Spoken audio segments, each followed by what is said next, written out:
വചനം തിരുവചനം ദൈവവചനം നിത്യവചനം ജീവദായക വചനം. പണിക്കാർ ഉപേക്ഷിച്ചു കളഞ്ഞ കല്ല് എന്തായി തീർന്നു എന്നാണ് എഴുതപ്പെട്ടിരിക്കുന്നത്. മൂലക്കല്ലായി. പണിക്കാർ ഉപേക്ഷിച്ചു കളഞ്ഞ കല്ല് മൂലക്കല്ലായി തീർന്നു. ഇപ്രകാരം എഴുതപ്പെട്ടിരിക്കുന്ന പഴയ നിയമ പുസ്തകം. സങ്കീർത്തനങ്ങൾ. യേശുവിനെ ഏൽപ്പിച്ചു കൊടുക്കത്തക്ക വിധം അവന്റെ വാക്കിൽ നിന്ന് എന്തെങ്കിലും പിരിച്ചെടുക്കാൻ യഹൂദ നേതാക്കന്മാർ ആരെ അയച്ചാണ് അവസരം കാത്തിരുന്നത്? നീതിമാന്മാരെന്ന് ഭാവിക്കുന്ന ചാരന്മാരെ. സീസറിന് നികുതി കൊടുക്കുന്നത് നിയമാനുസൃതമോ അല്ലയോ എന്ന് ചോദിച്ച യഹൂദ ചാരന്മാരോട് യേശു ആവശ്യപ്പെട്ട നാണയം ഏത്? ഒരു ദനാറ്. സീസറിന് നികുതി കൊടുക്കണമോ എന്ന ചോദ്യവുമായി വന്ന യഹൂദചാരന്മാർ യേശു ആവശ്യപ്പെട്ട് കൊണ്ടുവന്ന നാണയത്തിൽ ആരുടെ രൂപവും ലിഖിതവുമാണ് ഉണ്ടായിരുന്നത്? സീസറിൻ്റേത്. സീസറിന് നികുതി കൊടുക്കുന്നത് നിയമാനുസൃതമോ എന്ന ചോദ്യത്തിന് യേശു നൽകിയ ഉത്തരമെന്ത്? സീസറിനുള്ളത് സീസറിനും ദൈവത്തിനുള്ളത് ദൈവത്തിനും കൊടുക്കുവിൻ. നീതിമാന്മാരെന്ന് ഭാവിച്ച ചാരന്മാർക്ക് ആരുടെ സാന്നിധ്യത്തിൽ വെച്ച് യേശുവിന് വാക്കുകൾ കൊടുക്കാനാണ് സാധിക്കാതിരുന്നത്? ജനങ്ങളുടെ. പുനരുത്ഥാനം നിഷേധിക്കുന്ന യഹൂദ വിഭാഗം അറിയപ്പെട്ടിരുന്നത് എങ്ങനെ? സദുക്കായർ. ഒരാളുടെ വിവാഹിതനായ സഹോദരൻ സന്താനമില്ലാതെ മരിച്ചാൽ അവൻ ആ സഹോദരന്റെ വിധവയെ സ്വീകരിച്ച് അവന് വേണ്ടി സന്താനത്തെ ഉൽപ്പാദിപ്പിക്കണമെന്ന് കൽപ്പിച്ചിട്ടുള്ളത് ആര്? മോശ.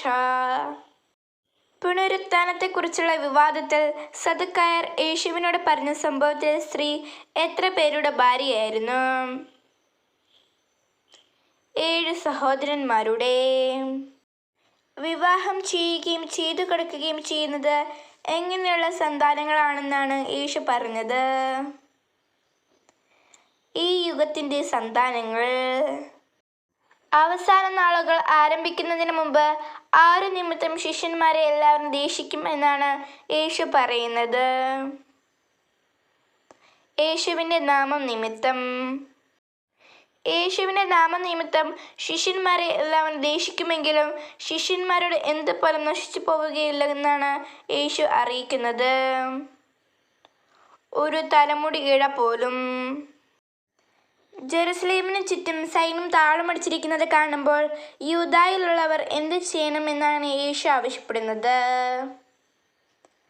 പർവ്വതങ്ങളിലേക്ക് പലായനം ചെയ്യണം. പെസഹ തിരുനാളിൻ്റെ മറ്റൊരു പേര് പുളിപ്പില്ലാത്ത അപ്പത്തിൻ്റെ തിരുനാൾ. യേശുവിനെ എങ്ങനെ വധിക്കാമെന്നതിനെ പറ്റി അന്വേഷിച്ചു കൊണ്ടിരുന്നവർ ആരെല്ലാം? പുരോഹിതന്മാരും നിയമജ്ഞരും. പുരോഹിതന്മാരും നിയമജ്ഞരും യേശുവിനെ എങ്ങനെ വധിക്കാമെന്ന് അന്വേഷിച്ചു കൊണ്ടിരുന്നത് ഏത് സമയമാണ്? പെസഹ അടുത്തപ്പോൾ. പുരോഹിതന്മാരും നിയമജ്ഞരും യേശുവിനെ എങ്ങനെ വധിക്കാമെന്ന് അന്വേഷിച്ചിരുന്നെങ്കിലും അവർ ഭയപ്പെട്ടിരുന്നത് ആരെയാണ്? ജനങ്ങളെ. സ്കറിയോത്ത് എന്ന് വിളിക്കപ്പെടുന്നവൻ ആര്? യൂദാസ്. 12 അപ്പസ്തോലന്മാരിൽ ആരിലാണ് സാത്താൻ പ്രവേശിച്ചത്? യൂദാസ്. യൂദാസ് ആരെ സമീപിച്ചാണ് യേശുവിനെ അവർക്ക് എങ്ങനെയാണ് ഒറ്റിക്കൊടുക്കേണ്ടത് എന്ന് ആലോചിച്ചത്? പുരോഹിത പ്രമുഖന്മാരെയും സേനാധിപന്മാരെയും. യേശുവിനെ ഒറ്റിക്കൊടുക്കുന്നതിന് പ്രതിഫലമായി യഹൂദ നേതാക്കന്മാർ യൂദാസിന് കൊടുക്കാമെന്ന് വാഗ്ദാനം ചെയ്തതെന്ത്?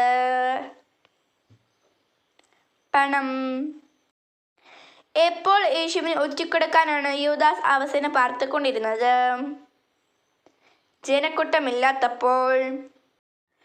പ്രേക്ഷിത ദൗത്യമായി അയക്കപ്പെടുന്ന അപ്പസ്തലൻ വാളില്ലാത്തവനെങ്കിൽ എന്ത് വിറ്റുപോലും വാൾ വാങ്ങട്ടെ എന്നാണ് യേശു ആവശ്യപ്പെട്ടത്. സ്വന്തം കുപ്പായം. താൻ ആരോട് കൂടി എണ്ണപ്പെട്ടു എന്നെഴുതപ്പെട്ടിരിക്കുന്നതാണ് നിവൃത്തിയാകേണ്ടിയിരുന്നതെന്ന് യേശു പറഞ്ഞത്. നിയമലംഘകരോട് കൂടെ. വാളില്ലാത്തവൻ വാൾ വാങ്ങട്ടെ എന്ന് യേശു പറഞ്ഞപ്പോൾ തങ്ങൾക്ക് എത്ര വാളുണ്ട് എന്നാണ് അപ്പോസ്തലന്മാർ പറഞ്ഞത്. 2 വാൾ.